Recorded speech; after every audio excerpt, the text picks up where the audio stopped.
rooting for you! We were all rooting for you! How dare you!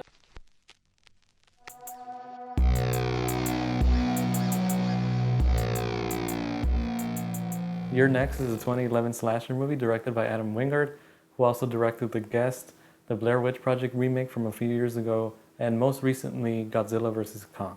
The film follows a group of siblings who have dinner with their family who they haven't seen in a long time, so things are a little tense between them until they start being hunted down by a group of people wearing animal masks.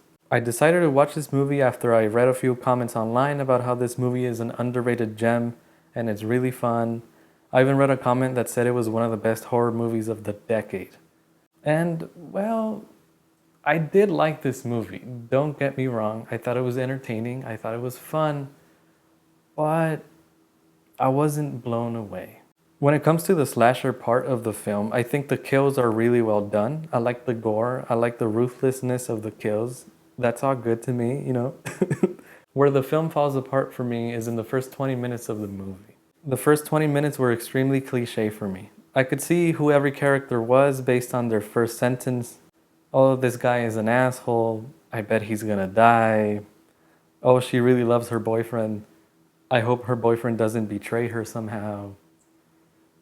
Oh, there's this really wholesome couple. I wonder if they're gonna die. You know what I mean? I was ready to just stop watching the movie after 20 minutes, but after the first kill starts, okay, it retained my attention. However, I really do like what they did with the character of Erin, who is played by Sharni Vinson.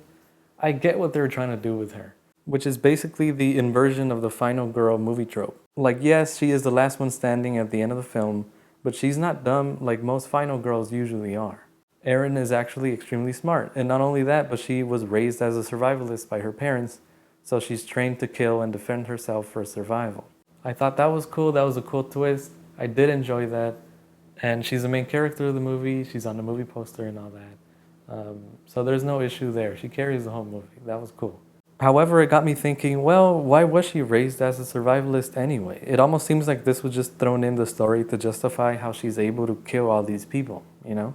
And I do get that not every movie has to be this very deep character study that goes into like characters' motivations and characters' like backstories and all that kind of stuff. But this is an issue that is really, really apparent in this movie. This movie lacks that connection between the audience and the characters. We don't know much or anything about these characters really, so them getting killed or them doing the killing doesn't really mean much. So really that lack of character development, I guess you would call it, is how I feel about the movie as a whole. It's fun, it's entertaining, it's an easy watch since the movie is only an hour and 35 minutes long. But ultimately, it feels kind of empty and honestly kind of mediocre. Since the movie is so short, I mean, it's only an hour and a half. It's an hour and 35 minutes long. I think they could have added just 20 minutes of a little bit of backstory in the characters, you know? Especially the main character of Erin. She has a cool backstory, you know? She was trained, or she was raised actually, as a survivalist.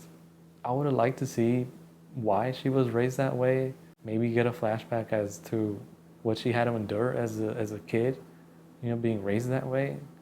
The fact that she was so good at killing people is pretty cool though. So it's a fun watch. I wish it had, you know, a little more. So I would give You're Next a 6.5 out of 10. But what did you think about the movie? Have you seen it? What did you think of it? Leave it in the comments and well, yeah, that's the end of the video. Goodbye.